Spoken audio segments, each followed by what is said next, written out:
आज स्पेशली मैं आपसे बात करूंगा दिल्ली शहर के बारे में।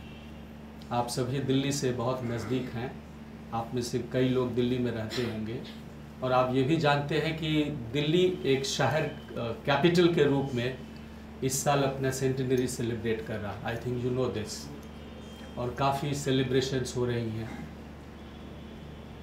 तो दिल्ली एक महानगर है, लेकिन ये महानगर बाकी महानगरों से बहुत अलग है और इसकी आज के चर्चा में हम आपसे ये महानगर किस तरह बाकी महानगरों से अलग है, how it is unique, what kind of unique features this city has, I'm going to talk about that only. Poet बहुत फेमस हैं और जिन्होंने दिल्ली से जिनका बहुत लगाव था, उन्होंने ये बहुत फेमस उनके शेर है जो मैं आपको बताऊंगा कि कुछ मौज हवा पहचान अमीर नजर आई, शायद कि बहार आई जंजीर नजर आई, दिल्ली के न थे पूछे, इसको गौर कीजिएगा आप लोग, और आग के मुसव्वर थे जो शक्ल नजर आई तस्वीर नजर आई। This is a Delhi which was so simple. वो इतना मतलब सिटी के रूप में इंटरपर्सनल रिलेशनशिप इतना सामान्य होता था कि मीर ने इस शहर के बारे में ये बात कही। अब आज जो हम शहर की बात कर रहे हैं और क्यों हम कहते हैं कि शहर जो है ये एक अनूठा शहर है, दिल्ली एक अनूठा शहर है, तो इसका एक सैद्धांतिक आपको मैं पृष्ठभूमि पहले देना चाहूँगा। नॉर्मली शहर को और शहर के बारे में, अर्बन लाइफ के बारे में बहुत फेमस सोशियोलॉजिस्ट हैं जिन्होंने सबसे ज़्यादा चर्चा की थी, वेस्टर्न थे वो, लुइस बर्ग। लेकिन जो उन्होंने शहर की पूरी चर्चा की वो इंडियन सोसाइटी में, जो इंडिया में जो शहर है वो उसमें फिट नहीं होते हैं, उस पर काफ़ी अंतर है। वो western cities were very much akin to his conception of urbanism as a way of life, but not the Indian cities. सबसे पहले हम इस शहर के इतिहास के ऊपर जाते हैं। इस शहर को शहरों का शहर कहा गया है। It has often been called city of cities. और इतिहास के पन्नों को देखें तो there are people at least 18 cities have been talked about it.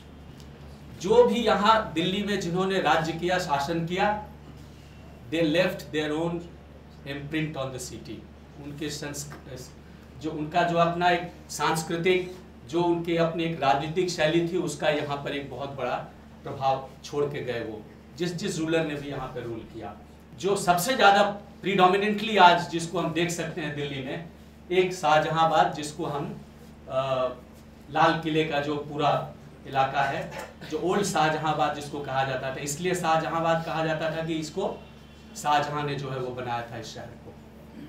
लुटिनस Delhi ठीक उसका अपोजिट है, जिसको ब्रिटिश ने कंस्ट्रक्ट किया था, जहां राष्ट्रपति भवन, जहां पर आपके नॉर्थ ब्लॉक, साउथ ब्लॉक और पूरा न्यू दिल्ली का जो इलाका है उसको लुटिनस दिल्ली कहते हैं। एक दिल्ली और इमर्ज की जिसको मैं समझता हूं वो पोस्ट पार्टीशन दिल्ली है। जब बंटवारा हुआ हमारे शहर का, तो यहाँ पे बहुत ऐसे लोग इस शहर में आकर बसे जिनके पास कोई चॉइस नहीं था। It was a migration, it was a forced migration, people had no choice, they had to come and stay here. लेकिन पोस्ट पार्टीशन दिल्ली जब यहाँ पर इमर्ज किया तो वो शहर इतना हैफजार्ड हो गया, वो शहर इतना अव्यवस्थित, कोई शहर को बसाने में, लोगों को यहाँ जगह देने में कोई चॉइस नहीं था प्लानर के पास कि उनको हम व्यवस्थित ढंग से उनको एक जगह रखें। वो उसको कंट्रोल करने के लिए दिल्ली में मास्टर प्लान का कॉन्सेप्ट डेवलप किया 1962 में, सबसे पहला मास्टर प्लान, जिसमें हमारे देश के प्रथम प्रधानमंत्री जवाहरलाल नेहरू की बहुत इंपॉर्टेंट भूमिका है, जिन्होंने इस शहर को समझा कि अब इस शहर को पूरी तरह से ऑर्गेनाइज करने के लिए एक प्लान की बहुत आवश्यकता है। और उस वक्त डीडीए के बदले दिल्ली इंप्रूवमेंट ट्रस्ट होता था जो सबसे पहले बना, जिसके ऊपर ये जिम्मेवारी दी गई थी। और फाइनली अभी जो एक दिल्ली इमर्ज की कॉमनवेल्थ के दौरान जो दिल्ली बन रही है, जिसके समय दिल्ली का बहुत बड़ा विस्तार हुआ। बहुत ऐसे इलाके थे दिल्ली के जो पहले बहुत विकसित नहीं थे, लेकिन कॉमनवेल्थ के जो गेम्स को करने के लिए उस पूरे इलाके को जो है वो डेवलप किया गया। Still people would like to come to Delhi maximum. I mean, that is why the whole concept of Delhi metropolitan area, a situation came when planners had to take a call that the population in Delhi has to be decongested, and that is why this integrated planning of development of Noida, Greater Noida, Sonipat, all this area has taken place only because of that. So you have all things, I mean, common, but definitely some things which are peculiar here also again is because of those.